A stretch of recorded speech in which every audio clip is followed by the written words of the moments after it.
নমস্কাৰ পূৰ্বোত্তৰ নিজলৈ আপোনালোকক আদৰণি জনাইছোঁ। আজি 10 জুন 2026 বৰ্ষৰ এক অতিশয় গুৰুত্বপূৰ্ণ দিন। সমগ্ৰ উত্তৰ পূৰ্বাঞ্চলৰ লগতে ৰাষ্ট্ৰীয় আৰু আন্তঃৰাষ্ট্ৰীয় পৰ্যায়ৰ আজিৰ দিনটোৰ প্ৰতিটো ডাঙৰ খবৰ আপোনালোকৰ কাষলৈ লৈ আহিছোঁ। কিন্তু তাৰ পূৰ্বে কিয় বিশেষ আজি 10 জুনৰ এই দিনটো? ইতিহাসৰ পাত লুটিলে দেখা যায় যে আজিৰ এই ঐতিহাসিক দিনটোৰে অৰ্থাৎ 10 জুন তাৰিখতেই বিশ্বই লাভ কৰিছিল যোগাযোগ ব্যৱস্থাৰ এক বৈপ্লৱিক উপহাৰ।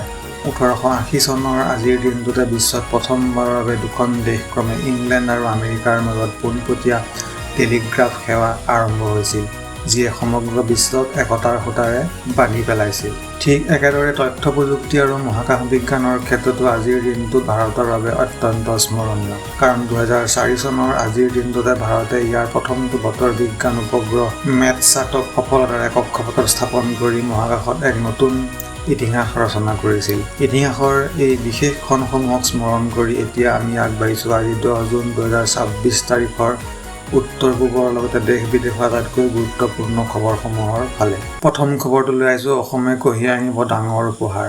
ভাল খবৰ লৈ ৰাজ্যৰ আলহী হ'বহি জাপানৰ প্ৰধানমন্ত্ৰী। নমস্কাৰ, অসমবাসীৰ বাবে এই মুহূৰ্তৰ আটাইতকৈ ডাঙৰ আৰু এক এক্সক্লুচিভ খবৰ। সাজু হওক, কাৰণ অতি শীঘ্ৰেই অসমৰ ভূমিত ভৰি দিবহি বিশ্বৰ অন্যতম শক্তিশালী দেশ জাপানৰ প্ৰধানমন্ত্ৰী। হয়, আপুনি ঠিকেই শুনিছে।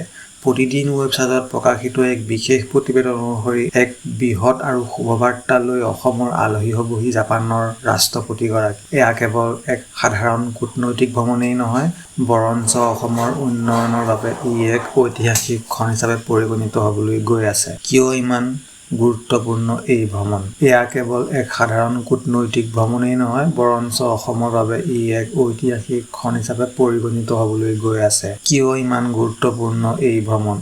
সূত্ৰৰ খবৰ অনুসৰি জাপানৰ প্ৰধানমন্ত্ৰীগৰাকীৰ এই অসম ভ্ৰমণৰ আঁৰত আছে এক বৃহৎ মাষ্টাৰ প্লান। অসমৰ আন্তঃগাঁথনি উন্নয়ন, যোগাযোগ ব্যৱস্থাৰ সম্প্ৰসাৰণ আৰু বিশেষকৈ ঔদ্যোগিক ক্ষেত্ৰখনত কোটি কোটি টকাৰ জাপানী বিনিয়োগৰ এক বিশাল সম্ভাৱনা লৈ আহিছে এই ভ্ৰমণে।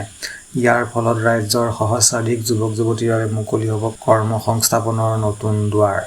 কেৱল অৰ্থনীতিয়েই নহয়, অসমৰ চহকী পৰ্যটন আৰু সাংস্কৃতিক দিশটোৱেও এই ভ্ৰমণৰ জৰিয়তে বিশ্ব দৰবাৰত এক নতুন মাত্ৰা লাভ কৰিব, যাৰ বাবে এতিয়া দিছপুৰতো চলিছে তীব্ৰ প্ৰস্তুতি।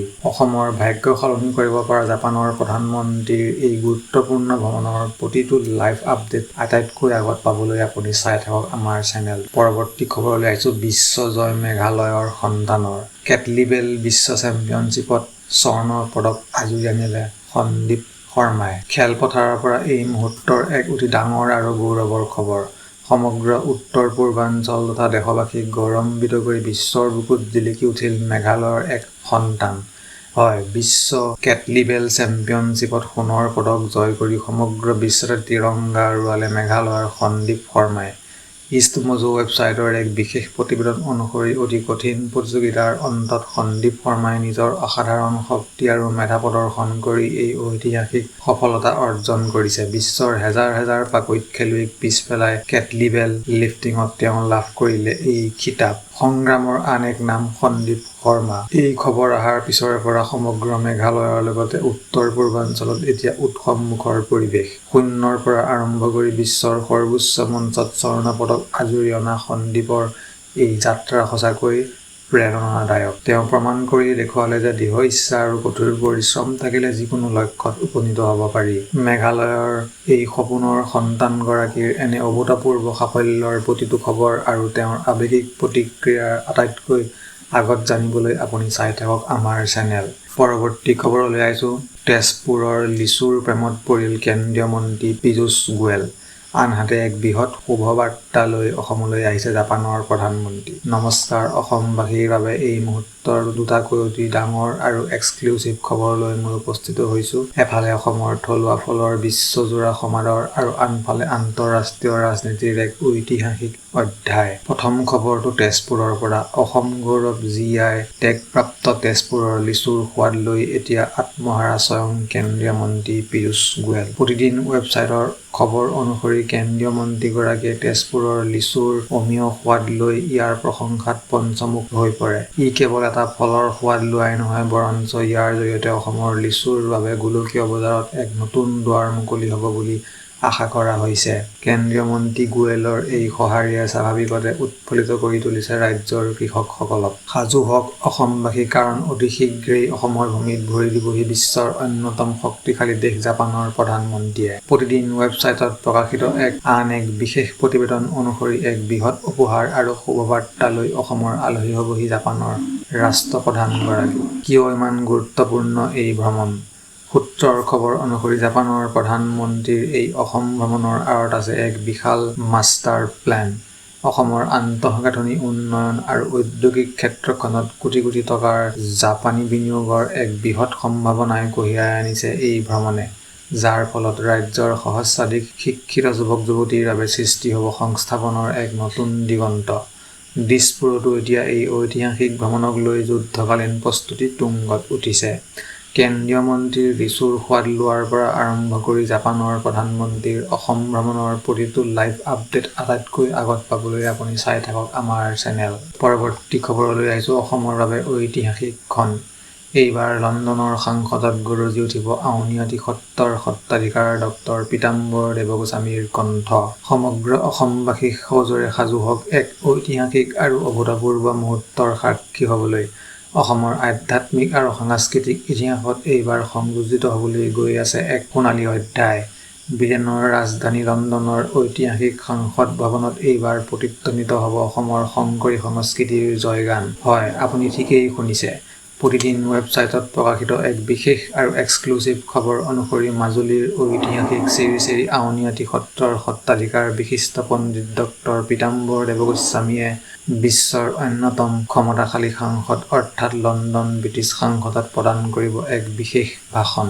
বিশ্ব দৰবাৰত অসমৰ আধ্যাত্মিকতা।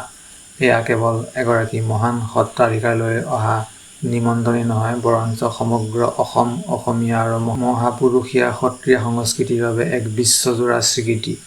যি সময়ত অসমৰ সংস্কৃতি ধীৰে ধীৰে বিশ্বৰ চুকে কোণে বিস্তাৰিত হৈছে, সেই সময়ত লণ্ডনৰ সাংসদৰ দৰে এক মাধুৰ্যপূৰ্ণ মঞ্চত সত্ৰাধিকাৰ প্ৰভুৰ এই উপস্থিতিয়ে অসমীয়া জাতিক বিশ্বৰ বুকুত এক সুকীয়া আসন প্ৰদান কৰিব।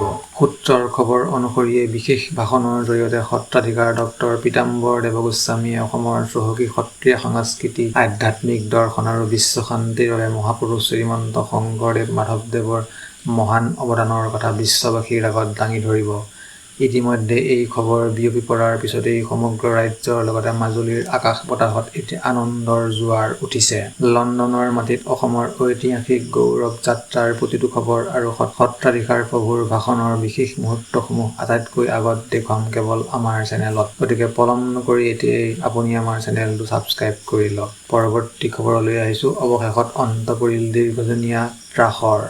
মণিপুৰত সুদীৰ্ঘ ২৭ দিনৰ অন্তত অপহৰণকাৰীৰ কবলৰ পৰা মুক্ত হ'ল ১৪গৰাকী কুকি পণবন্দী। প্ৰতিবেশী ৰাজ্য মণিপুৰৰ পৰা এই মুহূৰ্তৰ আটাইতকৈ ডাঙৰ আৰু এক এক্সক্লুচিভ খবৰ।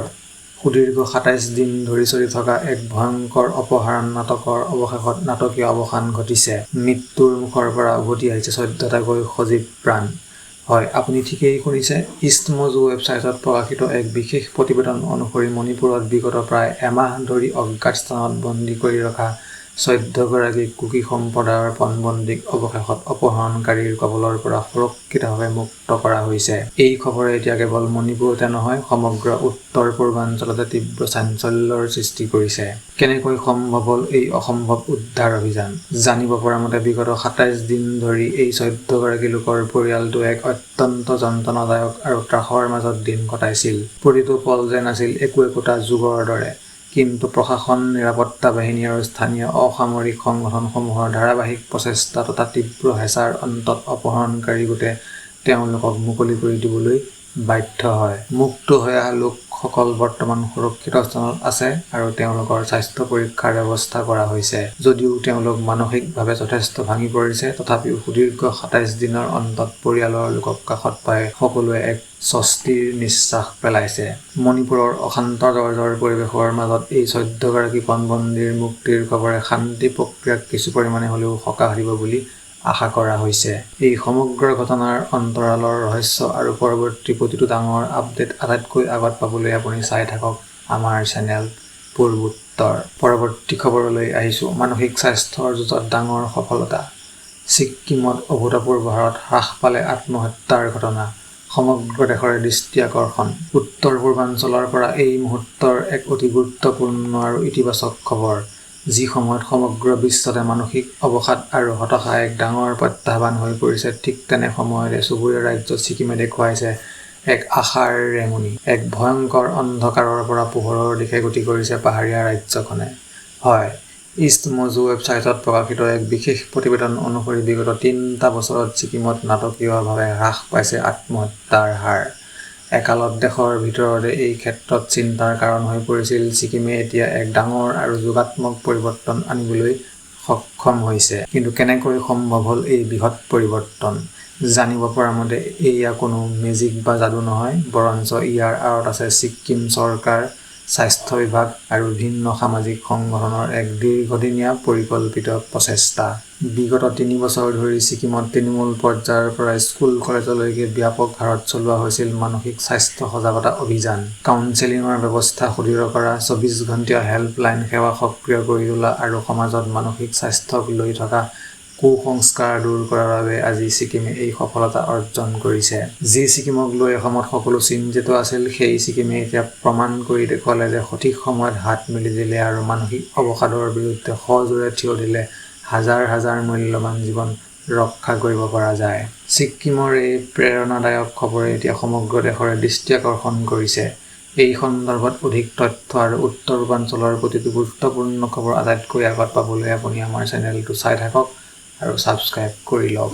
পৰৱৰ্তী খবৰলৈ আহিছোঁ। বিশ্ব দৰবাৰত জিলিকিল অসম।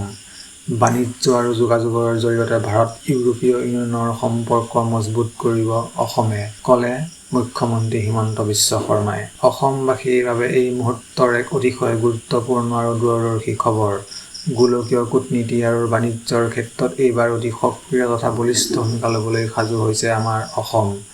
ভাৰত আৰু ইউৰোপীয় ইউনিয়নৰ মাজত গঢ়ি উঠা সুদৃঢ় সম্পৰ্ক এক অন্যতম মূল কেন্দ্ৰবিন্দু হৈ পৰিব পাৰে অসম।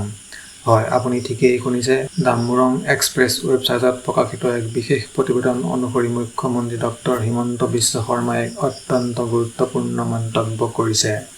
মুখ্যমন্ত্ৰীগৰাকীৰ মতে বাণিজ্য আৰু আন্তঃগাঁথনিমূলক যোগাযোগৰ এক বিশাল সম্ভাৱনীয়তা ব্যৱহাৰ কৰি অসমে ভাৰত আৰু ইউৰোপীয় ইউনিয়নৰ দ্বিপাক্ষিক সম্পৰ্কক এক নতুন মাত্ৰা দিব পাৰে। অসমে কেনেকৈ হ'ব এই মহা বাণিজ্যৰ দুৱাৰমুখ? মুখ্যমন্ত্ৰী শৰ্মাই আঙুলিয়াই দিয়ে যে ভৌগোলিকভাৱে অসমৰ অৱস্থান অত্যন্ত গুৰুত্বপূৰ্ণ। বৰ্তমান সময়ত অসমে দক্ষিণ-পূব এছিয়াৰ বাবে ভাৰতৰ মূল দুৱাৰ হিচাপে কাম কৰি আছে।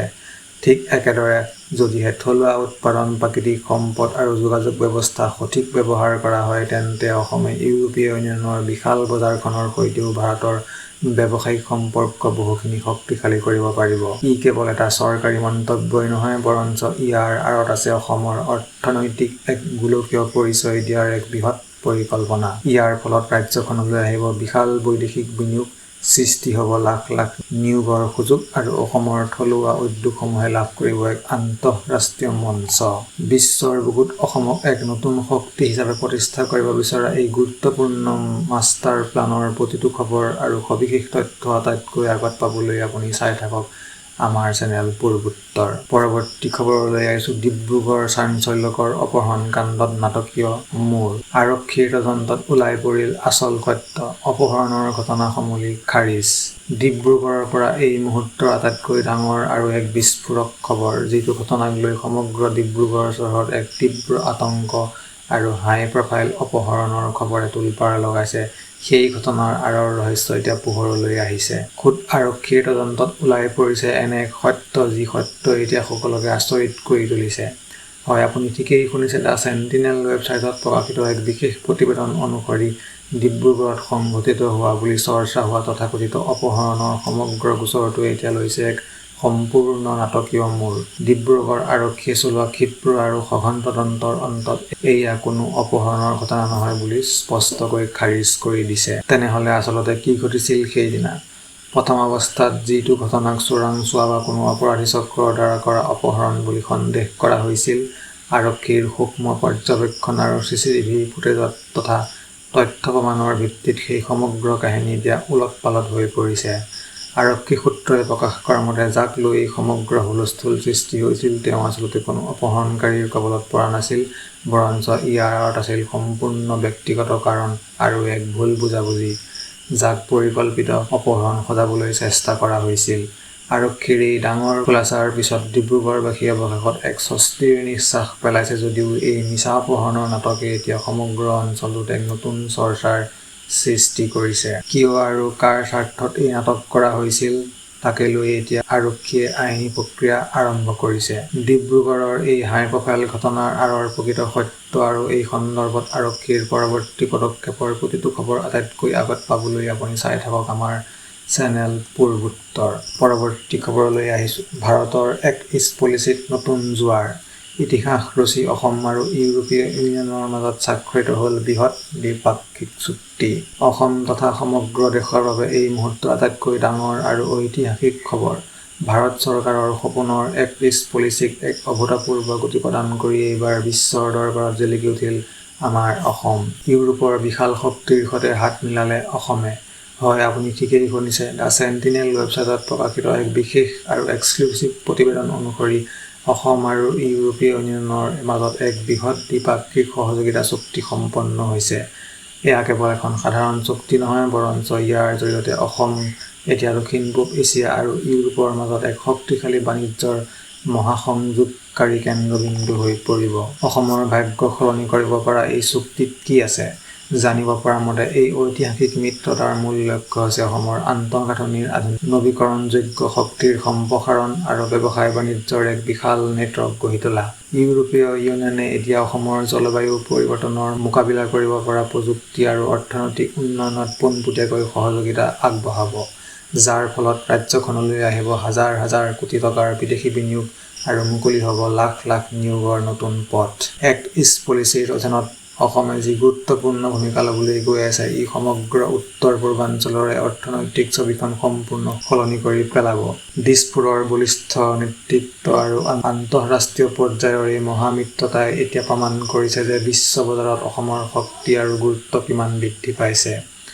অসমক এক নতুন গোলকীয় মাত্ৰা দিয়া এই ঐতিহাসিক চুক্তিৰ সবিশেষ তথ্য আৰু ইয়াৰ প্ৰতিটো লাইভ আপডেট আটাইতকৈ আগত পাবলৈ আপুনি চাই থাকক আমাৰ চেনেল পূৰ্বোত্তৰ। পৰৱৰ্তী খবৰলৈ আহিছোঁ। তিনিচুকীয়াত আফ্ৰিকান সোৱাইন ফিভাৰৰ ভয়াৱহ প্ৰকোপ।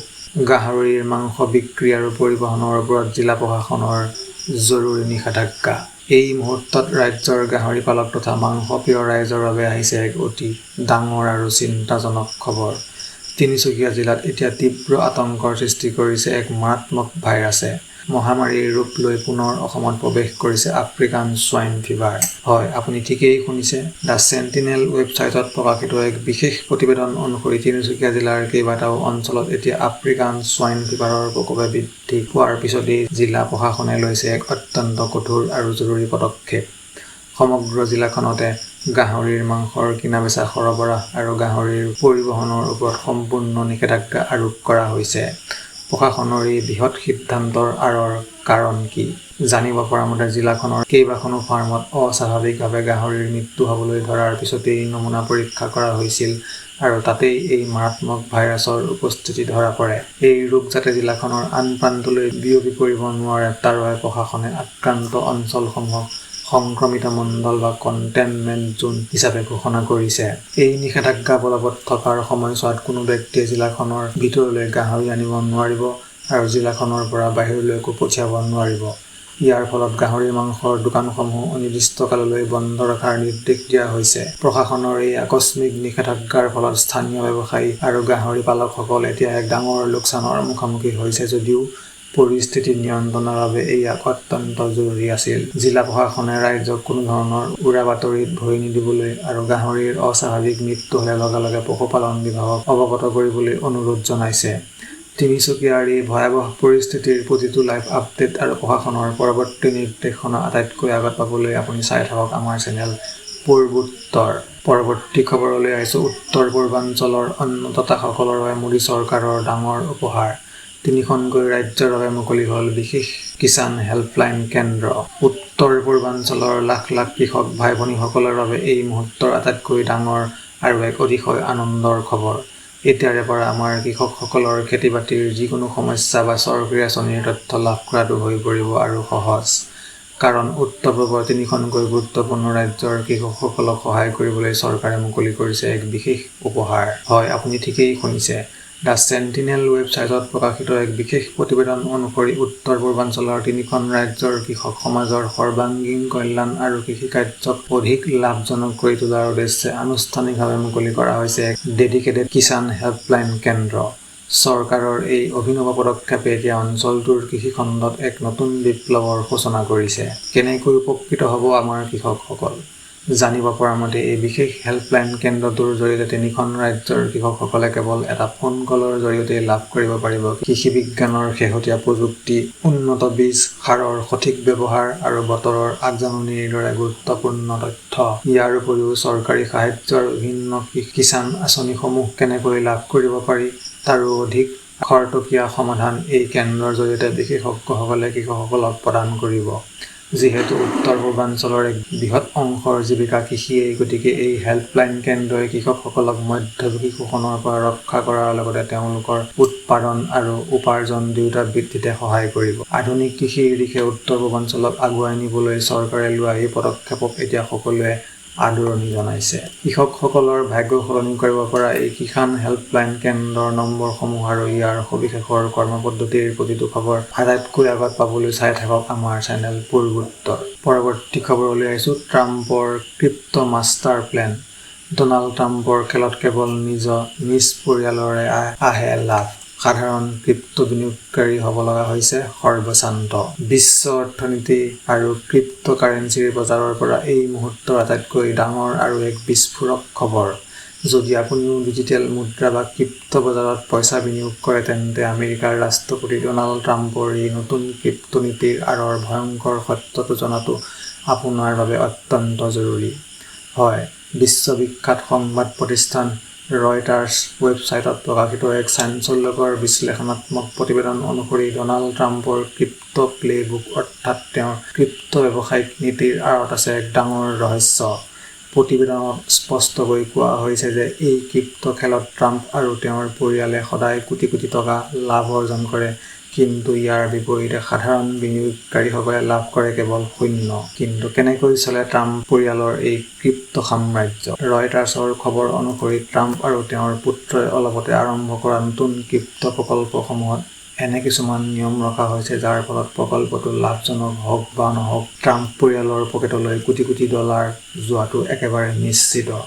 কিন্তু ইয়াৰ বিপৰীতে সাধাৰণ জনতাই যেতিয়া ট্ৰাম্পৰ নাম দেখি সেই ক্ৰিপ্টো টোকেনসমূহত নিজৰ কষ্টোপাৰ্জিত ধন বিনিয়োগ কৰে, তেতিয়াই বজাৰৰ উঠানমাৰ বাবে তেওঁলোকৰ সৰ্বস্ব হেৰুৱাবলগীয়া পৰিস্থিতিৰ সৃষ্টি হয়।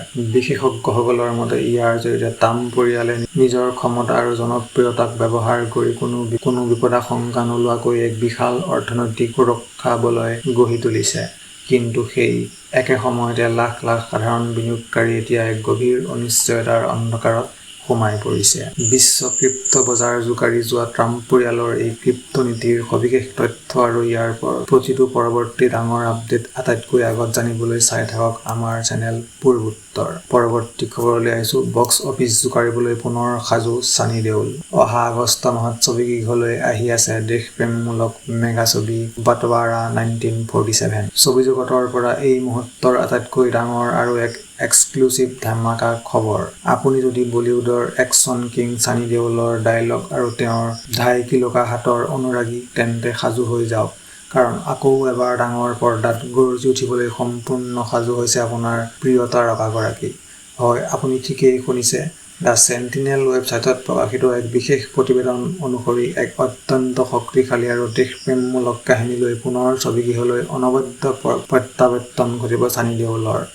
অহা আগষ্ট মাহত মুক্তি লাভ কৰিব তেওঁৰ বহুপ্ৰত্যাশিত ছবি বাটৱাৰা 1947। স্বাধীনতা দিৱসৰ মাহটোতেই মুক্তি লভিবলগীয়া এই ছবিয়ে এতিয়াৰে পৰা দৰ্শকৰ মাজত তীব্ৰ উৎসাহৰ সৃষ্টি কৰিছে। কি দেখিবলৈ পোৱা যাব এই নতুন ছবিত? গদৰ 2ৰ ঐতিহাসিক সফলতাৰ পিছত ছানী দেওলক পুনৰ দেশ বিভাজনৰ এক আৱেগিক আৰু শক্তিশালী পটভূমিত দেখিবলৈ পোৱা যাব। ছবিখনৰ কাহিনী 1947 চনৰ এক দেশ বিভাজনৰ সময়ৰ কৰুণ অথচ সংগ্ৰামী বাস্তৱতাৰ ওপৰত আধাৰিত। সূত্ৰৰ খবৰ অনুসৰি এই ছবিত ছানী দেওলৰ চৰিত্ৰটো অত্যন্ত বলিষ্ঠ আৰু একশ্যনেৰে ভৰপূৰ হ'ব, যিয়ে দৰ্শকৰ নোম শিয়ৰাই তুলিব। ইতিমধ্যে ছবিখনৰ শ্বুটিং আৰু পোষ্ট প্ৰডাকশ্যনৰ কাম প্ৰায় শেষ পৰ্যায়ত উপনীত হৈছে। ছবি নিৰ্মাতাসকলে আগষ্ট মাহৰ স্বাধীনতা দিৱসৰ দীঘলীয়া সপ্তাহটোক লক্ষ্য কৰি ছবিখন মুক্তি দিয়াৰ পূৰ্ণ পৰিকল্পনা কৰিছে, যাতে দৰ্শকে পুনৰ এবাৰ ছানী দেওলৰ দেশপ্ৰেমৰ জোৱাৰ থিয়েটাৰৰ ভিতৰত অনুভৱ কৰিব পাৰে। অহা আগষ্ট মাহত বক্স অফিচৰ সকলো ৰেকৰ্ড ভাঙিবলৈ অহা ছানী দেওলৰ এই মেগা ছবি বাটৱাৰা 1947ৰ অফিচিয়েল ট্ৰেইলাৰ, গীত আৰু প্ৰতিটো শেহতীয়া আপডেট আটাইতকৈ আগত দেখুৱাম কেৱল আমাৰ চেনেলত। গতিকে পলম নকৰি এতিয়াই আমাৰ চেনেলটো ছাবস্ক্ৰাইব কৰি লওক। পৰৱৰ্তী খবৰলৈ আহিছোঁ। ৰাজনীতি এৰি এইবাৰ ভাওনাৰ মঞ্চত গৰজি উঠিল বিধায়ক। নগাঁৱৰ ভাওনা প্ৰদৰ্শন কৰি সমগ্ৰ ৰাজ্যৰ ভূয়সী প্ৰশংসা বুটলিলে ৰূপক শৰ্মাই। অসমৰ সাংস্কৃতিক জগতৰ পৰা এই মুহূৰ্তৰ এক অতিশয় ব্যতিক্ৰমী আৰু ডাঙৰ খবৰ। আপুনি সচৰাচৰ নেতাসকলক ৰাজনৈতিক মঞ্চত ভাষণ দিয়া বা নিৰ্বাচনী প্ৰচাৰ চলোৱাহে দেখিছে, কিন্তু এইবাৰ অসমৰ এগৰাকী জনপ্ৰিয় বিধায়কে ৰাজনীতিৰ পথাৰ এৰি খোল তালৰ শব্দৰ মাজত হাতত ধনুশৰ লৈ অৱতীৰ্ণ হ'ল ভাওনাৰ মঞ্চত। হয়, আপুনি ঠিকেই শুনিছে। দ্য চেণ্টিনেল ৱেবছাইটত প্ৰকাশিত এক বিশেষ প্ৰতিবেদন অনুসৰি নগাঁও সদৰ সমষ্টিৰ বিধায়ক ৰূপক শৰ্মাই শেহতীয়াকৈ নগাঁৱত অনুষ্ঠিত এক ভাওনা সমাৰোহত কৰা অসাধাৰণ অভিনয় প্ৰদৰ্শনেৰে এতিয়া সমগ্ৰ ৰাজ্যত তোলপাৰ লগাইছে। ধৰ্মীয় আৰু সাংস্কৃতিক পৰিৱেশৰ মাজত বিধায়কগৰাকীৰ এই অপূৰ্ব ৰূপ দেখি উপস্থিত সহস্ৰাধিক দৰ্শক মন্ত্ৰমুগ্ধ হৈ পৰে। ভাওনাৰ মঞ্চত কি চৰিত্ৰত অভিনয় কৰিলে বিধায়কগৰাকীয়ে? জানিব পৰা মতে, শ্ৰীমন্ত শংকৰদেৱৰ মহান সৃষ্টি ভাওনাৰ সংস্কৃতিৰ প্ৰতি থকা অপৰিসীম টান আৰু ভক্তি প্ৰদৰ্শন কৰি বিধায়ক ৰূপক শৰ্মাই মঞ্চত এক অত্যন্ত গুৰুত্বপূৰ্ণ আৰু আকৰ্ষণীয় চৰিত্ৰৰ সুন্দৰভাৱে ৰূপায়ণ কৰে। তেওঁৰ বলিষ্ঠ ডায়লগ ডেলিভাৰী, সুন্দৰ অংগী ভংগী আৰু নিখুঁত অভিনয়ে ভাওনাখনক এক সুকীয়া মাত্ৰা প্ৰদান কৰে। অভিনয় শেষ হোৱাৰ পিছতেই উপস্থিত ৰাইজে চাপৰিৰে হেন্দোল-দোপ তুলি বিধায়কগৰাকীক অভিনন্দন জ্ঞাপন কৰে। এয়া কেৱল এক অভিনয় নহয়, বৰঞ্চ ৰাজ্যৰ এগৰাকী জনপ্ৰতিনিধিয়ে অসমৰ থলুৱা সত্ৰীয়া আৰু শংকৰী সংস্কৃতিক বিশ্ব দৰবাৰত জিলিকাই ৰখাৰ লগতে যুৱ প্ৰজন্মক ইয়াৰ প্ৰতি আকৰ্ষিত কৰাৰ বাবে লোৱা এই পদক্ষেপ সঁচাকৈ প্ৰশংসনীয়। বৰ্তমান ছচিয়েল মিডিয়াৰ যোগেদিও বিধায়কগৰাকীৰ এই ভাওনাৰ ভিডিঅ' আৰু ছবিসমূহ ব্যাপকভাৱে ভাইৰেল হৈ পৰিছে। বিধায়ক ৰূপক শৰ্মাৰ এই অনন্য সাংস্কৃতিক যাত্ৰাৰ সবিশেষ দৃশ্য আৰু অসমৰ সংস্কৃতিৰ প্ৰতিটোৰ শেহতীয়া খবৰ আটাইতকৈ আগত পাবলৈ চাই থাকক আমাৰ চেনেল পূৰ্বোত্তৰ। পৰৱৰ্তী খবৰলৈ আহিছোঁ। ইতিহাস ৰচিব গুৱাহাটীয়ে। নৱেম্বৰত অসম কঁপাবলৈ আহিছে বিশ্বৰ legendary rock band Guns N' Roses. আৰম্ভ হ'ল টিকেটৰ মেগা চেল। অসম তথা উত্তৰ পূৰ্বাঞ্চলৰ সংগীতপ্ৰেমীসকলৰ বাবে এই মুহূৰ্ত আটাইতকৈ ডাঙৰ আৰু বিস্ফোৰক ঐতিহাসিক খবৰ।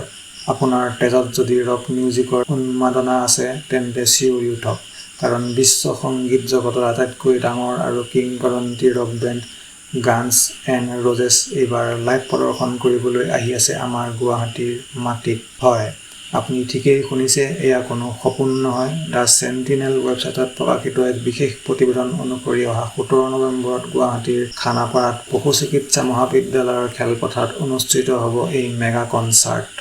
অসমৰ মুখ্যমন্ত্ৰী ডক্টৰ হিমন্ত বিশ্ব শৰ্মাই নিজে ছচিয়েল মিডিয়াৰ জৰিয়তে এই ডাঙৰ ঘোষণা কৰি উত্তৰ-পূবৰ সংগীত জগতত এক জোৱাৰ আনি দিছে। কেনেকৈ আৰু ক'ত পাব টিকট? আটাইতকৈ গুৰুত্বপূৰ্ণ খবৰটো হ'ল এই ঐতিহাসিক শ্ব'ৰ বাবে বুক মাই শ্ব' প্লেটফৰ্মত ইতিমধ্যে টিকট বিক্ৰী লাইভ হৈছে। বিশ্বজুৰি ছুইট চাইল্ড, অ' মাইন আৰু নৱেম্বৰ ৰেইনৰ দৰে কালজয়ী গীতৰ লাখ লাখ অনুৰাগী থকা এই বেণ্ডটোক সন্মুখৰ পৰা চোৱাৰ সুযোগ কোনেও হেৰুৱাব বিচৰা নাই, যাৰ বাবে টিকট কাউণ্টাৰ মুকলি হোৱাৰ পিছৰে পৰা বুকিং ৱেবছাইটত এতিয়া তীব্ৰ হেতাও পৰা লাগিছে। পোষ্ট মেলনৰ সফল কনচাৰ্টৰ পিছত এতিয়া গানছ এণ্ড ৰ'জেছৰ দৰে গ্ল'বেল আইকন গুৱাহাটীলৈ অহা কাৰ্যই প্ৰমাণ কৰিছে যে অসম এতিয়া বিশ্বমানৰ লাইভ এণ্টাৰটেইনমেণ্টৰ এক প্ৰধান কেন্দ্ৰবিন্দু হৈ পৰিছে। এই কনচাৰ্টৰ বাবে কেৱল অসমেই নহয়, বৰঞ্চ সমগ্ৰ দেশ তথা বিদেশৰ পৰাও হাজাৰ হাজাৰ ৰক সংগীত অনুৰাগী গুৱাহাটীলৈ ঢপলিয়াই অহাৰ পূৰ্ণ সম্ভাৱনা আছে। গুৱাহাটী কপাবলৈ সাজু হোৱা এই মেগা ৰক কনচাৰ্টৰ টিকেটৰ মূল্যৰ পৰা আৰম্ভ কৰি প্ৰতিটো শেহতীয়া লাইভ আপডেট আটাইতকৈ আগত পাবলৈ আপুনি চাই থাকক আমাৰ চেনেল পূৰ্বোত্তৰ। এতিয়া আহিছোঁ শেষৰ খবৰলৈ। বিশ্বকাপ 2026ত জিলিকিব নতুন তৰা। বিবিচিৰ ৰিপৰ্টত প্ৰকাশ পালে এনে 20 গৰাকী নতুন খেলুৱৈৰ নাম, যাৰ ওপৰত থাকিব সমগ্ৰ বিশ্বৰ চকু। বিশ্বৰ চকুকণে থকা ফুটবল প্ৰেমীসকলৰ সজোৰে সাজু হৈ যাওক, কাৰণ ফুটবল জগতৰ আটাইতকৈ ডাঙৰ মহাসমৰ অৰ্থাৎ বিশ্বকাপ 2026 এতিয়া তেনেই কাষত। মেছি আৰু ৰোনাল্ডোৰ দৰে কিংবদন্তি যুগত এইবাৰ বিশ্বকাপৰ মঞ্চ কপাবলৈ সাজু হৈছে কেইবাগৰাকীও নতুন মেগাষ্টাৰ। হয়, বিশ্ববিখ্যাত সংবাদ প্ৰতিষ্ঠান BBC নিউজৰ ৱেবছাইটত প্ৰকাশিত এক বিশেষ আৰু এক্সক্লুচিভ প্ৰতিবেদন অনুসৰি এইবাৰ বিশ্বকাপত এনে 20 গৰাকী নতুন আৰু উদীয়মান যুৱ খেলুৱৈ অৱতীৰ্ণ হ'ব, যিয়ে নিজৰ যাদুকৰী খেলেৰে ফুটবলৰ ইতিহাস সলনি কৰিব পাৰে। আপুনিও যদি ফুটবলৰ প্ৰতিটো আপডেট ৰাখে, তেন্তে এই 20 গৰাকী খেলুৱৈৰ নাম জনাটো আপোনাৰ বাবে অত্যন্ত জৰুৰী। কোন এই 20 গৰাকী খেলুৱৈ আৰু কিয় তেওঁলোক ইমান বিশেষ? BBCৰ এই তালিকাত ইউৰোপ, দক্ষিণ আমেৰিকা আৰু আফ্ৰিকাৰ দৰে শক্তিশালী মহাদেশৰ কেইবাজনো আচৰিত ধৰণৰ প্ৰতিভাশালী ড্ৰিবলাৰ, স্প্ৰিণ্টাৰ আৰু গ'ল মেচিনক অন্তৰ্ভুক্ত কৰা হৈছে। এই খেলুৱৈসকলে ইতিমধ্যে ক্লাব ফুটবলত নিজৰ দক্ষতা প্ৰমাণ কৰিছে আৰু এইবাৰ তেওঁলোকৰ কান্ধত থাকিব নিজ নিজ দেশক বিশ্ব চেম্পিয়ন কৰাৰ এক বৃহৎ দায়িত্ব। বিশেষজ্ঞসকলৰ মতে 2026 চনৰ এই মেগা টুৰ্ণামেণ্টখন কেৱল পুৰণি তাৰকাসকলৰ যুঁজ নহয়, বৰ্তমান ই হ'ব নতুন প্ৰজন্মৰ আধিপত্য বিস্তাৰৰ এক সোণালী সুযোগ। এই 20 গৰাকী উদীয়মান তাৰকাৰ ভৰিৰ যাদুৱে খেলপথাৰত কেনে ধুমুহাৰ সৃষ্টি কৰে তাক চাবলৈ এতিয়া বিশ্বজুৰি কোটি কোটি অনুৰাগীয়ে দিন গণিবলৈ আৰম্ভ কৰিছে। বিশ্বকাপ 2026ৰ এই 20 গৰাকী নতুন খেলুৱৈৰ সম্পূৰ্ণ তালিকা, তেওঁলোকৰ সবিশেষ ৰেকৰ্ড আৰু খেলপথাৰৰ প্ৰতিটো খৰতকীয়া লাইভ আপডেট আটাইতকৈ আগত দেখুৱাম কেৱল আমাৰ চেনেলত। গতিকে পলম নকৰি এতিয়াই আমাৰ চেনেলটো ছাবস্ক্ৰাইব কৰি লওক। গতিকে বন্ধুসকল, আজিৰ বাবে খবৰ ইমানেই। খবৰবোৰ কেনে পালে আমাক কমেণ্ট কৰি জনাবলৈ নাপাহৰিব। এনেধৰণৰ গুৰুত্বপূৰ্ণ খবৰসমূহ নিতৌ চাই থাকিবলৈ আমাৰ চেনেলটো ছাবস্ক্ৰাইব কৰক। ধন্যবাদ।